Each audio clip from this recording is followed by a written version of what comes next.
신경하심으로 7월 28일 화요일 새벽 예배를 하나님께 올려드리겠습니다. 전능하사 천지를 만드신 하나님 아버지를 내가 믿사오며 그 외아들 우리 주 예수 그리스도를 믿사오니 이는 성령으로 잉태하사 동정녀 마리아에게 나시고 본디오 빌라도에게 고난을 받으사 십자가에 못 박혀 죽으시고 장사한 지 사흘 만에 죽은 자 가운데서 다시 살아나시며 하늘에 오르사 전능하신 하나님 우편에 앉아 계시다가 저리로서 산자와 죽은 자를 심판하러 오시리라. 성령을 믿사오며 거룩한 공회와 성도가 서로 교통하는 것과 죄를 사하여 주시는 것과 몸이 다시 사는 것과 영원히 사는 것을 믿사옵나이다. 아멘. 찬송가 183장 올려드리겠습니다. 183장.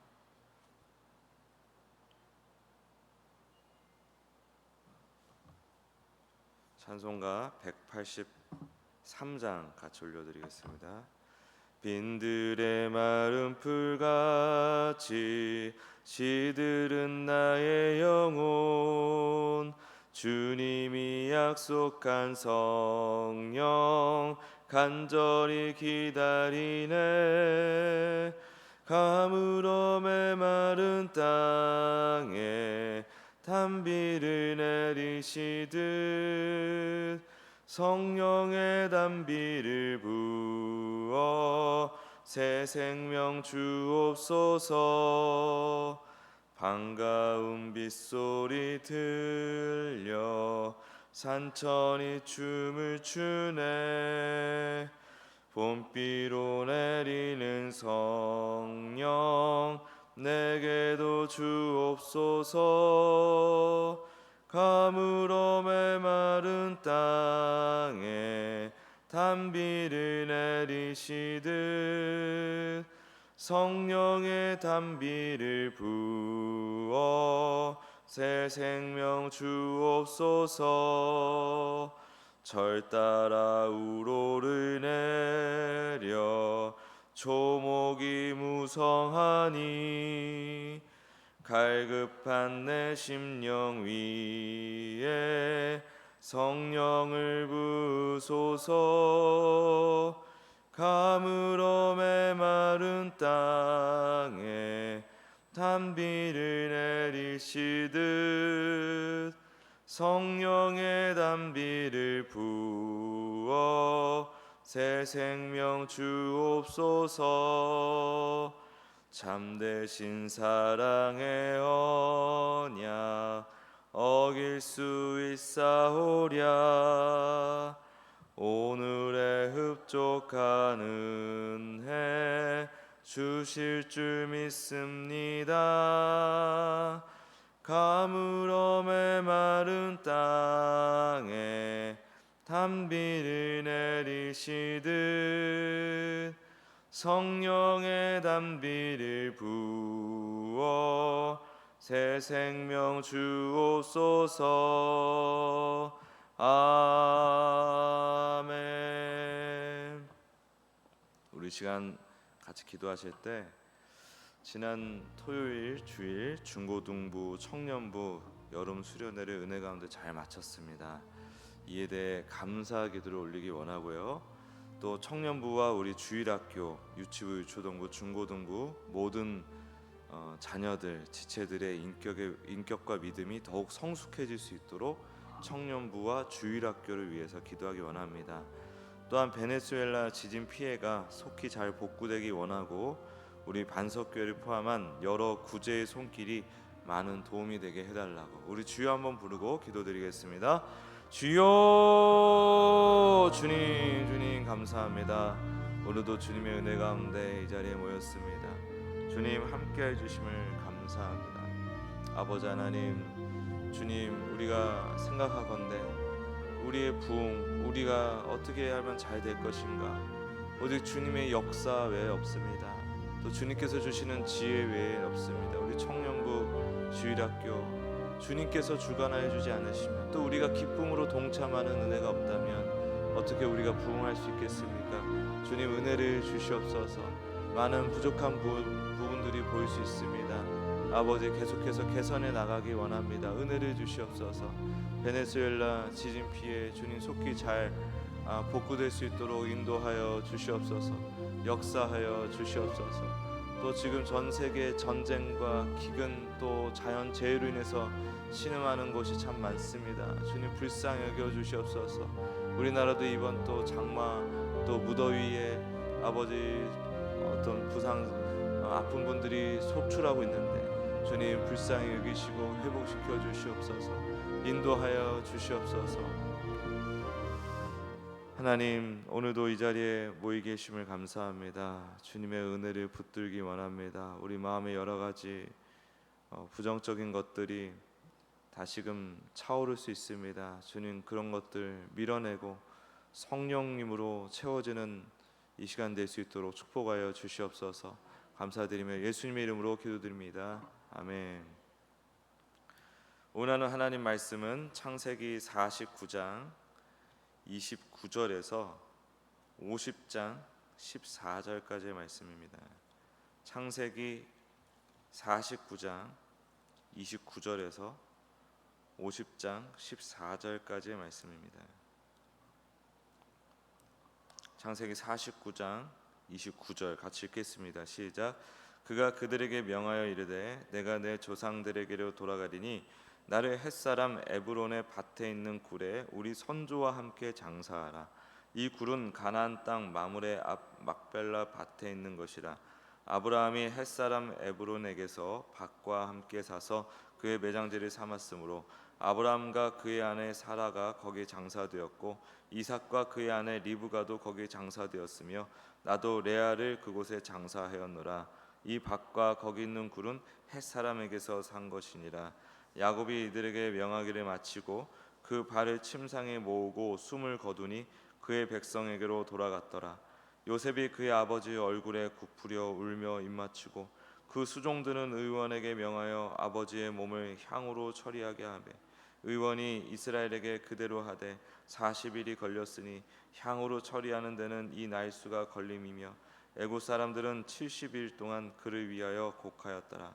곡하는 기한이 지남에 요셉이 바로의 궁에 말하 내가 너희에게 은혜를 입었으면 원하건대 바로의 귀에 아뢰기를 우리 아버지가 나로 맹세하게 하여 이르되 내가 죽거든 가나안 땅에 내가 파놓은 묘실에 나를 장사하라 하였나니 나로 올라가서 아버지를 장사하게 하소서.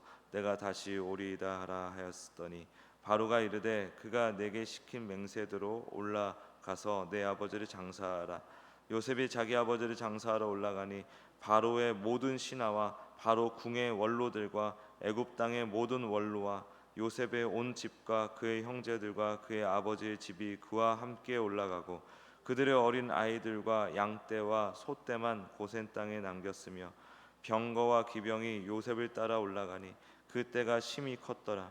그들이 요단강 건너편 아닷타작 마당에 이르러 거기서 크게 울고 애통하며 요셉이 아버지를 위하여 7일 동안 애곡하였더니 그 땅 거민 가나안 백성들이 아닷 마당에 애통을 보고 이르되 이는 애굽 사람의 큰 애통이라 하였으므로 그 땅 이름을 아벨 미스라임이라 하였으니 곧 요단강 건너편이더라. 야곱의 아들들이 아버지가 그들에게 명령한 대로 그를 위에 따라 행하여 그를 가나안 땅으로 메어다가 마므레 앞 막벨라 밭굴에 장사하였으니 이는 아브라함이 헷 족속 에브론에게 밭과 함께 사서 매장지를 삼은 곳이더라. 요셉이 아버지를 장사한 후에 자기 형제와 호상꾼과 함께 애굽으로 돌아왔더라. 아멘. 네, 오늘 이 말씀을 가지고 죽음 앞에 당당한 믿음, 죽음 앞에 당당한 믿음이란 제목으로 말씀 증거하겠습니다. 야곱의 삶이 참으로 파란만장했죠. 인간적인 관점에서 볼 때는 때로는 비루하고 험난할 때가 많았고 또 인격적으로 봤을 때는 사기꾼 같은 모습도 많이 보였습니다. 온통 자기 정욕과 또 목표의식, 이기고자 하는 마음 그런 걸로 점철된 인생이었죠. 하나님께서는 그러나 그의 인생을 끝내 영광스러운 구속의 역사로 완성을 하셨습니다. 이는 오직 하나님의 전적인 은혜가 있었기에 가능한 일이었습니다. 우리가 정말 계속해서 확인하고 있지만 우리 인간은 끊임없이 엉뚱한 걸 자꾸 내놓고, 하나님은 그런 우리를 끊임없이 우리보다 더 끈질기게 우리를 붙드시고 하나님의 뜻과 계획 가운데 구원의 완성까지 이르게 하시는 과정들 우리가 확인해 왔죠. 그 안에 우리 인간에게 칭찬할 만한 것들을 계속 우리가 찾아오고 본성적으로 그렇게 해왔지만, 아시다시피 들여다보면 들여다볼수록, 제대로 들여다볼수록 우리 사람에게서 칭송할 만한 것은 거의 발견하기가 어렵습니다. 그런데 드물게 그렇게 칭송할 만한 부분이 나타나는 순간들이 있으니 바로 죽음 직전의 모습이죠. 그것은 그 사람이 훌륭한 인격과 또 경험에 대한 이해, 해석을 갖추었다기보다는 하나님께서 그를 그렇게 완성해냈다라는 것을 의미하는 것입니다. 아브라함을 완성해냈듯이, 이삭을 완성해냈듯이 야곱을 또한 하나님께서 완성하셨습니다. 그래서 지금 이 성경을 바라보고 있는 모든 주의 자녀들, 이 성경을 보게 될 모든 하나님의 백성들에게 이것이 믿음이야, 이것이 신앙생활이야 라고 계속해서 말씀하고 계신 것이죠. 야곱은 죽음 앞에서 자신을 죽는 자가 아니라 조상에게로 돌아가는 자라고 고백을 하고 있습니다. 이는 죽음을 두려움의 대상이 아닌 하나님께서 택하신 백성들이 거하는 영원한 안식으로 나아가는 과정으로 이해했기 때문이에요. 야곱은 아브라함과 이삭이 묻힌 막벨라 굴에 자신을 장사해달라고 유언을 하죠. 그곳에 레아를 묻었다는 사실을 또한 분명히 합니다. 평생 레아와 라헬을 차별하고 또 라헬에 편애했던 야곱으로 우리가 알고 있는데, 또 죽을 때가 되니까 조강지처에게 돌아가서 같이 묻히겠다라고 얘기를 하고 있습니다. 이 야곱은 어쨌든 내가 죽는 게 아니라 조상들에게 돌아가는 것이다, 내가 마땅히 가야 될 곳으로 가는 것이다 라는 말을 함으로 인하여 죽음 앞에 굉장히 당당하고 혹은 담담한 모습을 또한 보여주고 있죠. 우리 역시 죽음을 인생의 마침표가 아닌 하나님께로 돌아가는, 우리의 고향이 하나님 품이에요. 창세전에 그리스도 안에서 택정하셨다라는 그 말씀, 너무나 중요한 말씀입니다. 우리는 창세전에, 이 세상이 만들어지기 전에 하나님 품 안에서 난 자들입니다. 우리의 고향은 하늘입니다. 이 땅이 아니라. 그럼 어떤 믿음의 눈이 있어야 돼요.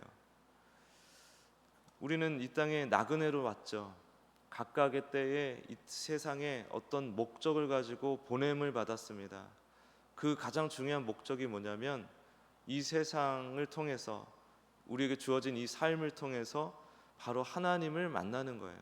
하나님을 아는 것, 하나님이 누구신지, 그분의 우리를 향한 사랑이 무엇인지, 또 우리 그 사랑을 실제적으로 완성하시는 그 하나님의 능력을 경험하게 하기 위해서, 그래서 아무것도 모르고 아무것도 취할 수가 없는 그냥 없음과 다름없는 존재에게 하나님의 사랑을 각인시키고 하나님과 영원히 사랑하는 존재로 빚어내기 위해서 창세 전에 세상보다 먼저 만드신 하나님의 자녀들을 위하여, 그런 목적을 위하여 세상을 만드시고 그 안에 우리를 각자의 때 보내신 거예요. 그래서 그 의미를 깨닫고 잘 배우고 누리는 것이 우리 인생의 아주 중요한 목적인 것입니다. 그 목적을 잘 치르고 잘 달성하고 가면은 우린 성공한 인생이 되는 겁니다. 자, 이 야곱의 장례식을 보면요, 요셉의 공로, 지금 야곱이 사실 뭘 한 건 없잖아요. 애굽 땅에서 그냥 기근이 드니까 남은 아들들 통해서 어찌어찌 하다가 요셉과 재하면서 고센 땅에, 애굽 땅에 머물게 된 거 아닙니까? 근데 요셉의 공로, 요셉의 공로가 뭐예요? 바로 이 애굽을 구원해냈죠. 그리고 애굽뿐만 아니라 이거는 또 이방인을 구원하시는 그 그림을 예표하는 장면이라고 저는 생각을 하는데, 바로 이웃 국가들, 그 당대에 그 기근의 영향을 받은 모든 국가들을 구제하는, 구원하는 역할을 했지 않습니까?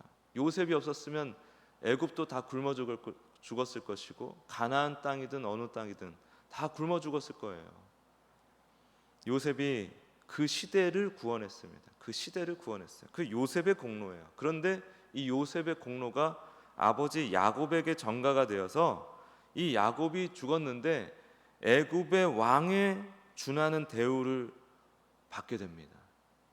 애굽의 바로와 모든 신하, 원로, 그다음에 뭐 야곱의 식구들뿐만 아니라 이 모든 애굽의 핵심 세력들이, 핵심 인물들이 야곱의 장래를 위해 함께 가나안 땅으로 올라가요. 그리고 같이 크게 애통하며 곡하고 있습니다. 요셉이 애굽을 살린 구원자로서 발휘한 그 영향력이 아버지에게까지 은혜로 흘러간 거예요. 이 장면에서 우리는 뭘 봐야 되느냐? 우리에게 훨씬 더 위대한 구원자가 되시는 예수 그리스도를 봐야 되는 것입니다. 우리는 야곱처럼 사실은 어떤 기여하는 바가 별로 없어요. 우리 신앙에 있어서 우리가 뭘 해가지고 되는 것이 아니거든요. 우리 자신의 공로가 아닌 우리를 위해 대신 죽으시고 부활하신 예수 그리스도의 의와 공로를 전가받아 하나님 앞에서 당당히 설 수 있는 존재가 되었죠. 거꾸로 우리는 예수님에게 뭘 줬냐면 우리의 죄를 줬어요. 우린 그런 존재예요. 우린 지금도 주님께 줄 게 없어요. 자꾸 우리가 주님을 위해서 뭘 하자 하는데 그런 거에 너무 함몰되지 마십시오. 그거는 하나님이 원하시는 바도 아니고 하나님이 우리가 그렇게 달성할 수 있는 목적도 아닙니다. 하나님이 원하시는 것은 하나님이 하신 일을 우리가 보는 거예요. 하나님 무엇을 하고 계신지를 우리가 경험하고 누리는 것입니다. 그게 예수 그리스도예요. 예수님께서는 십자가에서 다 이루었다 말씀하시고 죽음을 스스로 선택하고 맞이하셨죠.